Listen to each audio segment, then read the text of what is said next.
이 말씀 중심으로 우리가 세 가지 말씀을 나눠서 묵상하고 있는데, 이미 우리가 세 가지 중에 첫 번째 부분의 말씀을 묵상했습니다.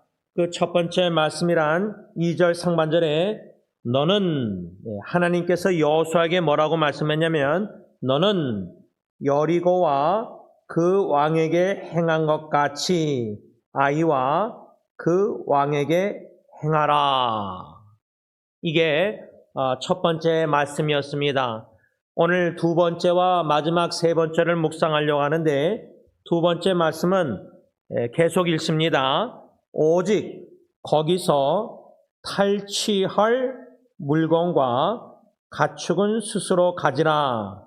이게 두 번째 묵상할 말씀이고, 마지막 세 번째 말씀은 너는 아이성 뒤에 복병을 둘지니라.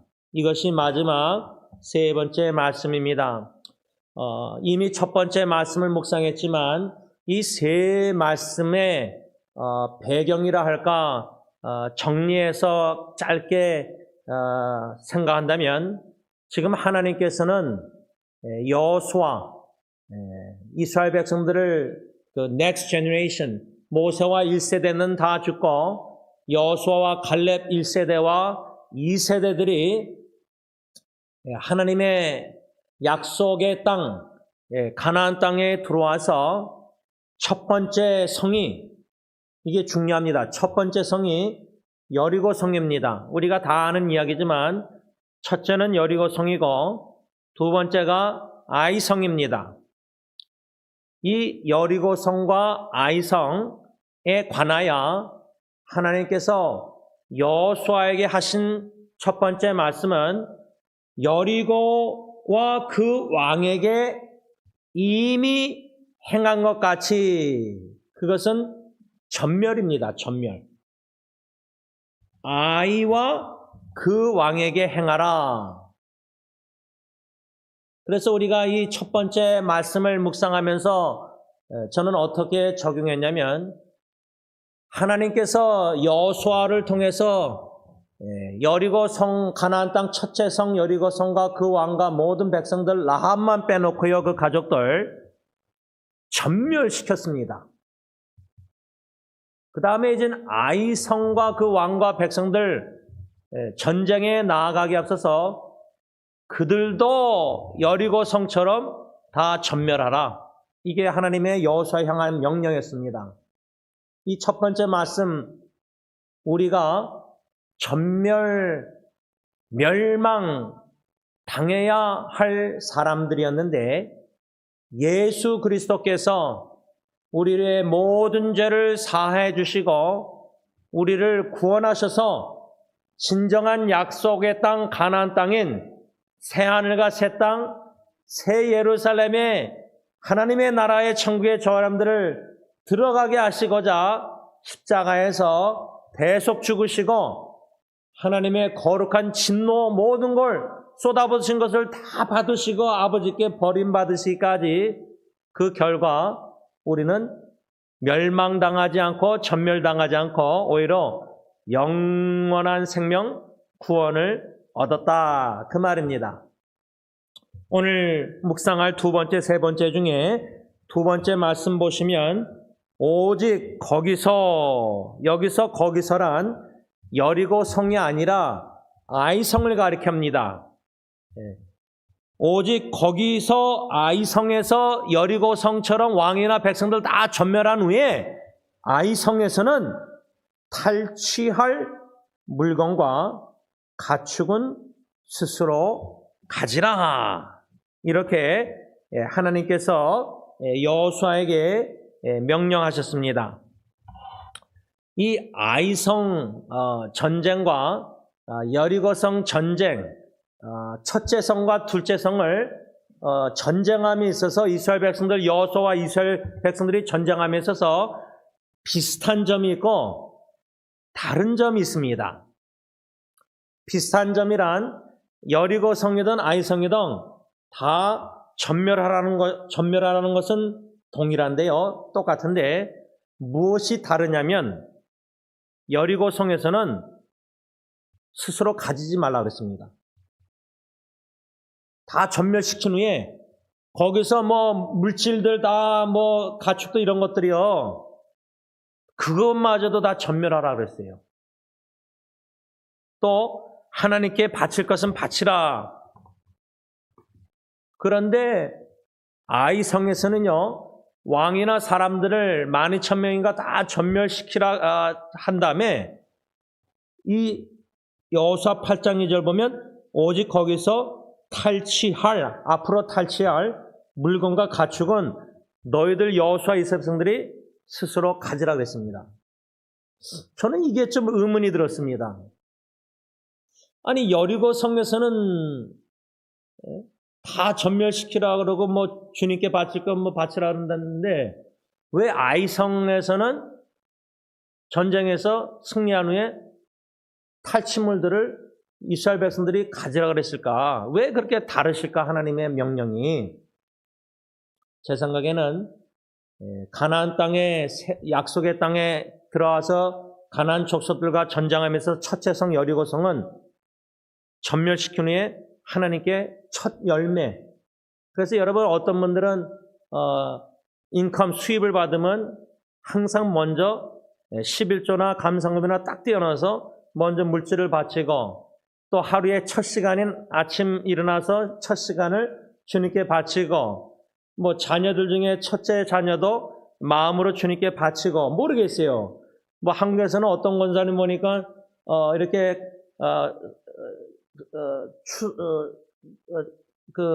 추석에 남편 사장님이 뭐 물건이 들어와도 그거를 과일 박스를 담당 구역 목사님에게 그걸 딱 떼놓아서 이게 11조 개념으로 첫 거를 드리시더라고요. 제가 놀랐어요. 그걸 한번 받아봤는데 그 권사님이 20분 동안 바깥에서 눈 오는 날 겨울날 기다리시면서 저희 가정을 부부를 그러니까 여러모로 첫 열매를 주님께 바친다 할 때에 어쩌면은 여리고 성의 모든 것은 다 주님의 것, 첫째 성, 그거를 주님께 바치는 그래서 이스라엘 백성들이 탈취물들을 갖지 못하게 하지 않았는가?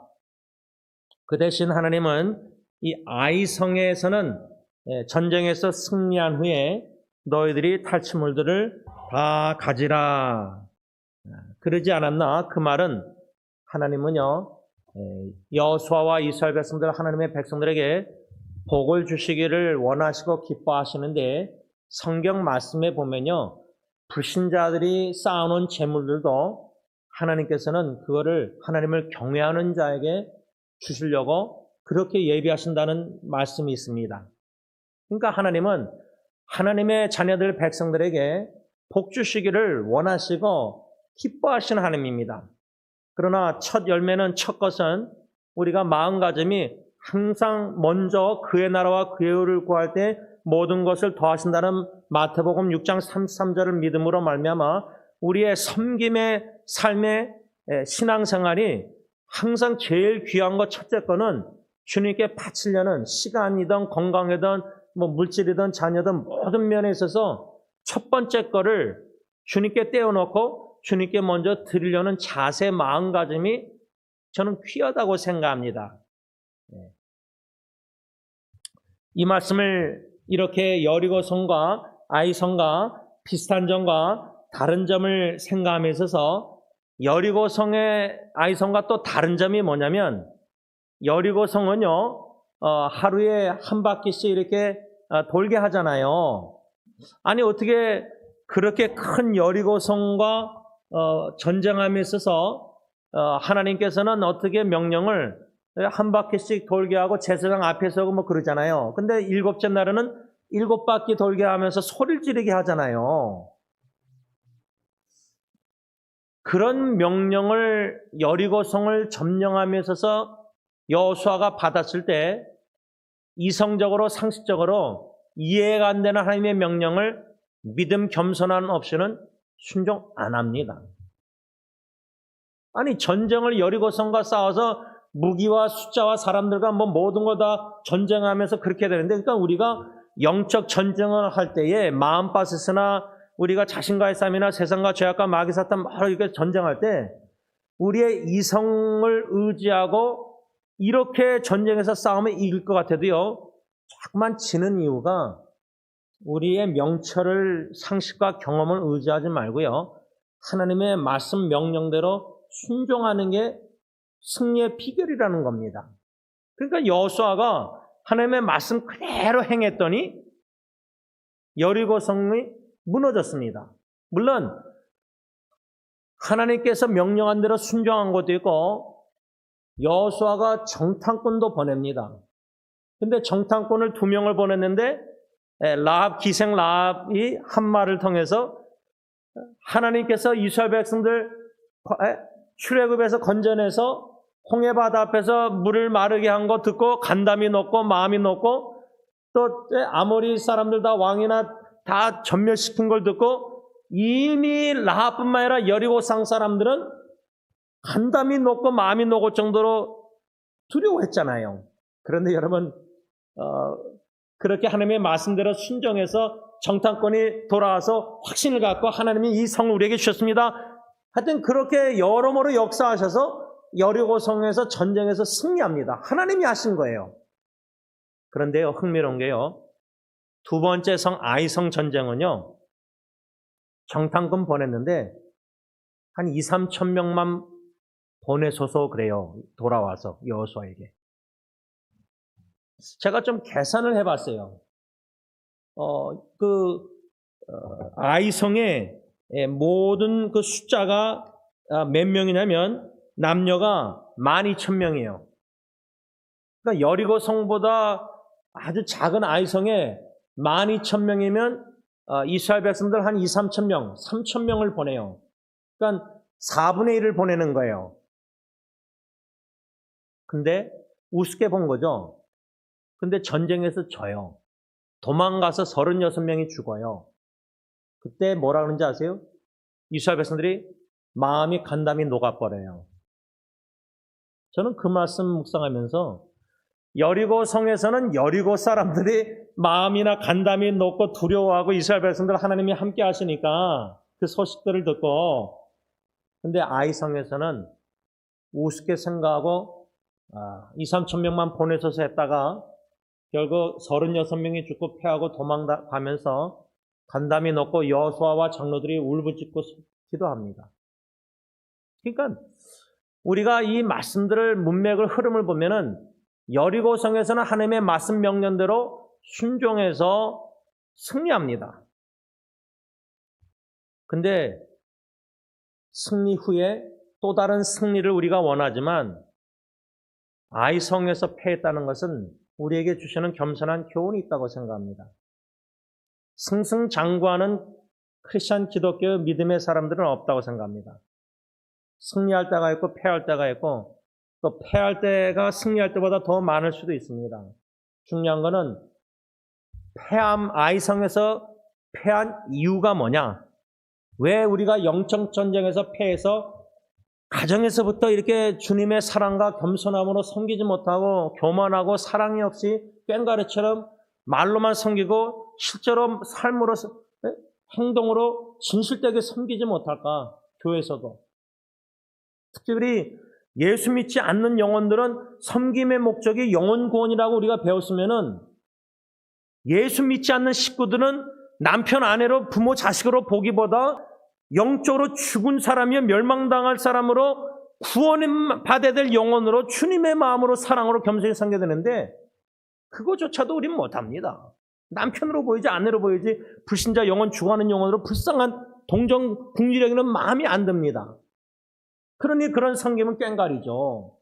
그러니까 그런 영적 전쟁을 가정에서부터 마음에서 싸울 때 날마다 순식간에 패하고 있는데도 패하고 있다는 자체도 깨닫지 못하는 것 같아요. 그게 얼마나 심각한지도 몰라요. 아이성에서 패했을 때 간담이 녹고 마음이 녹아서 여호수아까지 울부짖고 하나님께 부르짖어요. 우리는 가정에서 섬김의 지경도 못 넓혀서 영적으로 패했는데도 하나님께 간구 부르짖고 왜 내가 패했는지 그 원인을 깨달으려고 부르짖지 않는다는 거예요. 자아성찰도 안 하고. 아이성에서 패한 이유가 뭔지 다 아시잖아요. 여리고성에서 아간이라는 사람이 언약을 어기고 말씀을 명령을 어기고 탐심 욕심 속에서 아름다운 귀한 것들을 훔쳐서 도둑질해서 숨겨놨어요. 저는 이 아간의 범죄를 생각할 때요, 가정에서나 교회라는 어떤 예수 믿는 공동체 조직에서는요, 유기체에서는 아간이라는 사람이 한 사람이 있든지 가룟유다 같은 사람 하나 있잖아요. 전체가 공동체가 고통을 괴로움을 당해요. 그게 바로 아골 골짜기예요. 아골 골짜기. 아간을 돌로 쳐 죽이잖아요. 식구들 다. 그 아골이란 골짜기, 아골이란 그 히브리어 원어의 의미는 괴로움이에요. 괴로움. 괴로움의 골짜기예요. 가정에서 특별히 가장인 우리 남편 아버지들이 영적 신앙의 성숙함을 추구하면서 겸손히 말씀에 순종해서 믿음으로 섬기고 사랑 이런 걸 순종 안 하면요, 나 하나 때문에 내 안에 자식들 후손들이 다 고통 괴로움을 당해요. 아간이 탐심 속에서 언약을 어기고 불순종한 채로 아이성에서 패한 거예요. 그 말은 아이성에서 패한 후에 여호수아 장로들이 울부짖어서 하나님이 가르쳐주지 않았다면은 아이성에서 패해서 부르짖었지 패하지 않아서 승리하고 그래서 기도도 부르지 않았다면은 여리고성에서 아간의 범죄가 묻혀서 그냥 넘어가고 우리는 그러지만 하나님은 우리를 사랑하셔서요, 결코 넘어가지 않으시고 적나라하게 거룩한 임재 말씀 속에서 성령의 검 찔림 속에서 숨겨진 죄를 틀쳐내세요. 이게 왜 중요하냐면 아간이라는 한 사람의 불순종과 언약 어긴과 죄로 말미암아 모든 이스라엘 백성들이 괴로움을 당해서 아이성에서 패했잖아요. 그 패함의 원인이 우리가 영적 전쟁에 나 자신의 불순종 죄, 언약 어긴 죄로 패할 때 나만 괴롭고 나만 고통당하고 나만 고생하면 되는데 아간 때문에 온 이스라엘 백성들이 괴로움을 당했어요. 아이성에서 패했잖아요. 그 말은 우리 각자가요, 영적 전쟁함에 있어서 가정이나 교회나 공동체에서요, 개인의 영적 전쟁 모든 싸움이요, 개인에게만 적용되는 게 아니라 우리는 공동체적인 책임이 있다는 거예요. 저는 이게 참 중요하다고 생각합니다. 제가 예를 들자면요, 좀 인간적으로 설명하자면 저는 제 아내가 고생하고 어려웠고 막 힘들어하는 걸 원치 않아서 하나님 앞에서 청지기로서 건강관리해서 원로 목사처럼 그 연세에도 주님 일을 하고 싶은데 그게 우선순위고 두 번째는 제가 건강관리 청지기로서 잘해서 제가 병들면 제 아내가 고생하잖아요. 저를 돌봐야 되니까. 그러면은 건강관리도 청지기 하나님 입장에서 주님과 복음 사역 나이가 들어서도 하기 위해서 건강관리하는 것도 있지만 아내를 부부를 사랑함에 있어서의 공동체 책임을 가지고 건강관리를 하는 거예요. 주님과 복음 위해서도 그렇고 또 믿음이 성장하는 게 중요한데요. 남편으로서 아빠로서 내가 가장으로서 먼저 말씀 주야로 그리스도 복음 들으면서 기도하면서 꾸준히 계속 믿음이 자라나야지 제가 아내와 자녀를 위해서라도 믿음이 자라나야 된다는 거예요. 근데 그게 더디고 믿음이 퇴보하면은 나로 인해서 제 아내와 자녀들도 다 영적으로 여러모로 괴로움을 당할 수밖에 없다는 거예요. 교회에서도 내가 우리 교회 식구를 사랑하는 주님이 사랑하는 승리교회 공동체를 위해서라도 내가 믿음이 자라나야겠다. 내가 믿음이 자라나지 않으면은 교회 전체에 영향을 끼칠 수 있는 거예요. 여러분, 항아리든 무슨 큰 병이든 어디에 구멍이 나면 물이 새잖아요. 성도들이 다 구멍이 없이 다 견고하게 믿음에 서서 자꾸만 성장하면서 섬김의 지경을 넓히면서 각자 그렇게 섬길 때 참 그 소식을 서로 들을 때 기쁘고 위로가 되고 격려하고 서로가 힘이 되고 해야 되는데 누구는 자꾸만 섬김을 받고 싶어하고 누구는 믿음이 퇴보하고 이러면은 교회 전체에 영향을 끼칠 수 있다는 거예요. 그런 공동체적인 책임감을 가지고 내가 믿음이 성장하고 섬김의 지경을 높이면서 주님 앞에 말씀 순종하고 이런 공동체적인 의식과 책임감을 가지고 이 영적 전쟁을 할 필요가 있다는 거예요. 만일에 아빠가 가정에서 남편이 영적 전쟁에서 패해서 죄져서 막 낙심해서 우울하고 죄책감 허덕이면은 그 모습을 보는 배우자나 자녀들이 영적으로 어떤 영향을 받겠어요? 나로 인해서. 그건 제 책임이죠. 그게 미안한 거예요, 저는요. 제가 이번 주에 월요일부터 이제 이 공사 때문에 이제 내일까지 나와야 되는데 제가 월요일날인가 화요일날인가 이제 칼로스 일하는 거다 이렇게 한 다음에 제가 그냥 다방 커피나 타가지고 우리 김창수 앉아있는 맨 뒤에 그 자리에 그냥 가만히 앉아서 눈도 안 감았어요. 그냥 가만히 그냥 아무 말도 안 하고 가만히 그냥 혼자서 본당에서 그냥 멍하니 그냥 앞에 보고 있는데 그냥 눈물이 그냥 계속 흐르더라고요. 왜 눈물 흘렸을까? 죄송한 마음이 많아서 하나님은.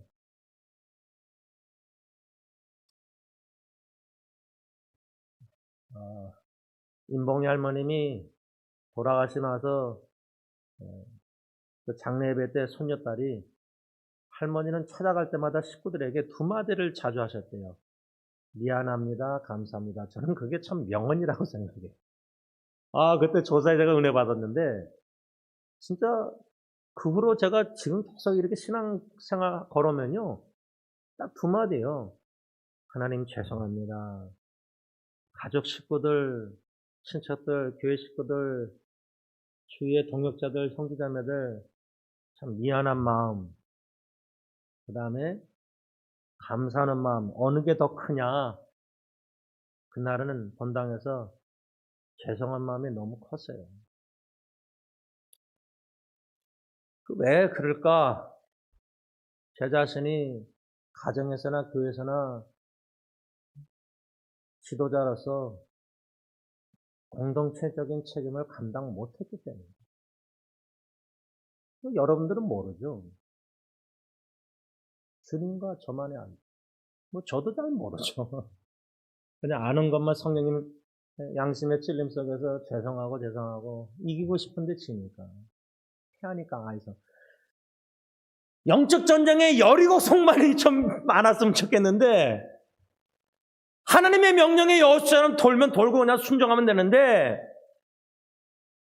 잠언 3장 5절 6절 말처럼 너희는 하나님을 신뢰하고 내 명철 지식을 의지하지 말라 그랬는데 그러면 내가 너 길을 지도하리라 그랬는데 이 머리가 성급하고 이게 머리가 빨리 먼저 내 생각이 앞서가니까 그러니까 말과 행동이 앞서가니까 자꾸 하나님의 일을 그르치는 거예요.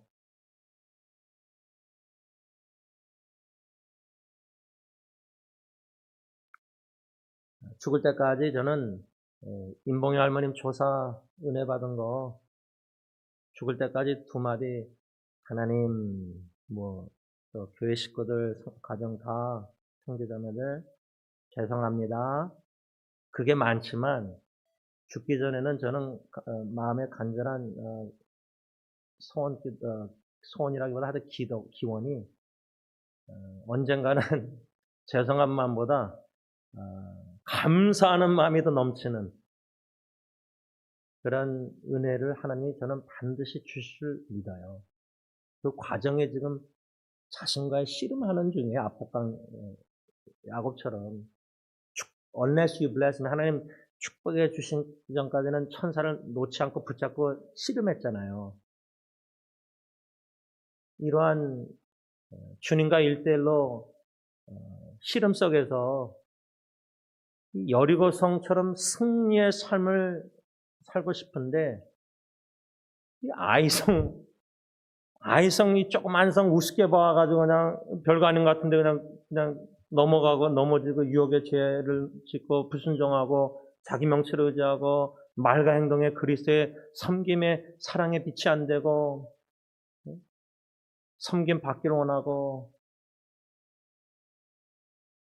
마지막 세 번째로 하나님께서 여호수아에게 여호수아 8장 2절 하반절에 너는 아이성 뒤에 복병을 둘지니라. 저는 이게 참 흥미로웠어요.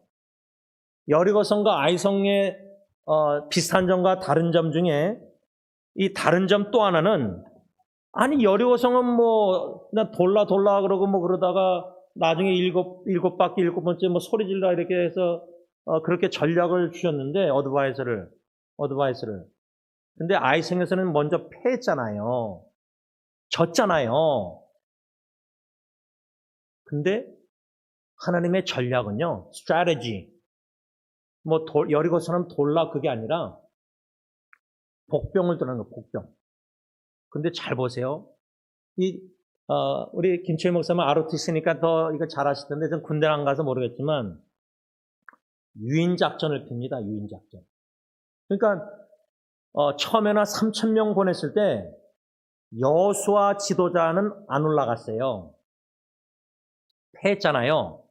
근데 두 번째 때는요, 아간 범죄 들춰내셔서, 예? 그 아간을 다 돌로 쳐서 아골골짜기에서 이렇게 다 죽인 다음에 이제 하나님의 말씀을 받고 올라갈 때 여수아가 올라가요. 그게 이제 첫 번째 아이성 패할 때하고 달라요. 또 두 번째 다른 거는 첫 번째는 한 3,000명만 보냈잖아요. 12,000명, 그 아이성 사람들 4분의 1을 보냈잖아요. 3,000명 보냈는데요. 두 번째 때는 여수아가 가면서 몇 명 정예부대 데리고 왔는지 아세요? 현대내성의 정예부 3만 명을 데려가요. 3,000명 데려갔다가 우습게 보고 졌잖아요. 아간의 범죄로. 근데 두 번째는 승리할 때는 10배로 3만 명을 보냈는데, 아니 12,000명 아이성에 12,000명밖에 없는데 거기에 또 여자아이들이 있으면은 남자 군인들이 뭐 몇 명 됐겠어요. 근데 정예부대 3만 명을 보내요. 아니 누가 전쟁에서 이렇게 전략을 세워요? 그리고 그 3만 명을 여호수아가 같이 올라갈 때 하나님이 뭐라 했냐면 복병을 뭐라 했죠? 성 뒤에 복병을 두라 그래가지고 3만 명 중에 5,000명을 뒤에 숨겨놔요. 아이성 뒤에 숨겨놔요. 그리고 여호수아와 25,000명이 아이성 예를 들면 정문으로 가서 싸우려고 할 때에 어떻게 하냐면 도망치는 척했어요. 그러면 아이성에서 왕과 군인들이 어떻게 해요? 성문을 열고 추격을 해요. 그래서 여호수아와 25,000명이 도망가는 신용이에요. 광야가에 도망가요. 그러다가 어느 시점에서 성문에 텅텅 비고 다 나왔을 때 군인들이 왕과 5,000명이 사인을 받고 그 성문에 들어가서 불을 전멸시킨 다음에 불을 질러요. 그 불을 보고 여호수아와 25,000명이 도망가는 척 하다가 유턴해가지고 아이성 왕과 아이 군인들과 싸울 때에 25,000명이 유턴했잖아요. 그리고 5,000명은 복병은 성 안에 들어가서 다 진멸시키고 다시 추격해 와가지고 아이성 왕과 군인들 25,000명과 5,000명이 앞뒤로 사방으로 포위해버려요. 그래서 아이성 왕과 군인들을 다 전멸시켜요. 그래서 아이성을 승리해서 탈취물을 다 가져가요. 저는 이 마지막 세 번째 승리의 전략, 여리고성, 아이성, 여러분 구약의 전쟁들 보면요, 하나님이 함께 하셔서 전쟁을 승리케 하심에 있어서 하나님이 다 이기게 하시는데 스트래티지 전략이 다 다양해요. 근데 우리가 영적 전쟁함에 있어서 하나님의 전략도 우리가 말씀을 통해서 배워서 적용해서 우리가 마음밭에서 여러모로 영적 전쟁할 때 첫째 말씀을 맺으면서 결론을 맺을 때 약속의 땅 가나안 땅 하나님이 주시겠다고 이미 아브라함 때부터 약속하셨습니다.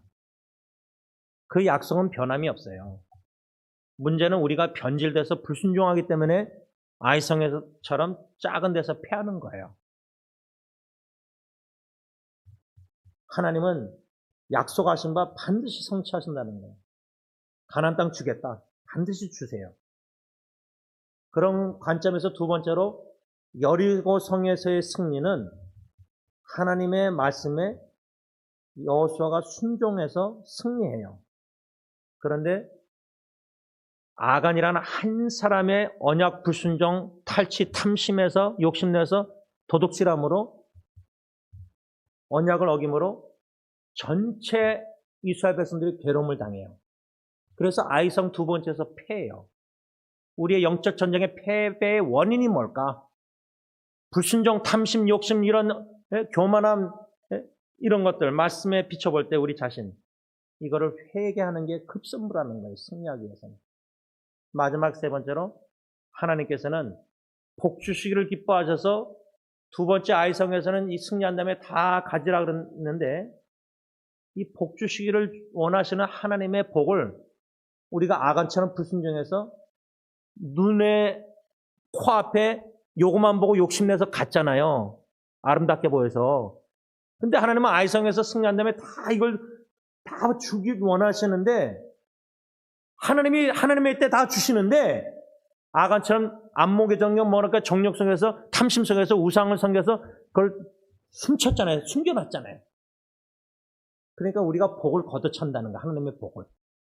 마지막 네 번째는 영적 전쟁의 전략이 하나님은 다양하다. 그래서 잠언에 보면 승리의 비결은 어드바이스, 충고, 전략 이걸 받아서 우리가 영적 전쟁에 하루하루 순간순간 아이성처럼 패배할 때가 많아도요. 결론적으로 예수 그리스도께서 십자가에서 이미 승리하셨기 때문에 승리한 영적 전쟁을 우리가 죽을 때까지 하나님께서 하게 하시다가 우리가 결국 승리의 면류관을 받을 것입니다. 이 확신을 가지고 오늘 이 말씀 받고 나서 더 영적으로 민감해져서 마귀 사탄의 공격이나 패배 원인이나 모든 말씀들을 생각나게 해서 자성차 비춰보고 깨닫게 하실 때 하나님 죄송합니다. 그러나 하나님 승리할 줄 믿고 감사 기도 드리시는 저와 여러분들 될 수 있기를 바랍니다. 기도하겠습니다. 승리하신 주님, 십자가에 마귀 사탄 죽음 승리하시고 부활하신 우리 주 예수 그리스도를 믿는 믿음으로 날마다 순간순간마다 우리 영적 전쟁에 승리하신 주님이 주시는 은혜의 힘으로 말씀의 힘으로 능력으로 성령 충만하여 자신과의 싸움, 세상과 죄악과 마귀 사탄 죽음에 두려운 모든 것과 싸워서 승리하는 삶을 살기 원합니다.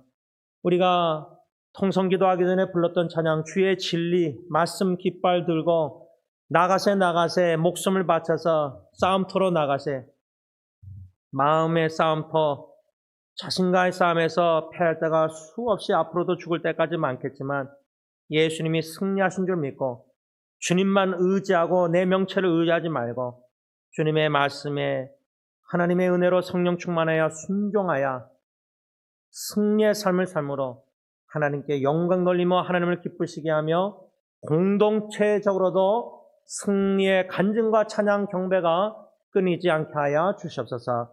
예수님의 이름으로 감사하며 기도를 올리옵나이다. 아멘.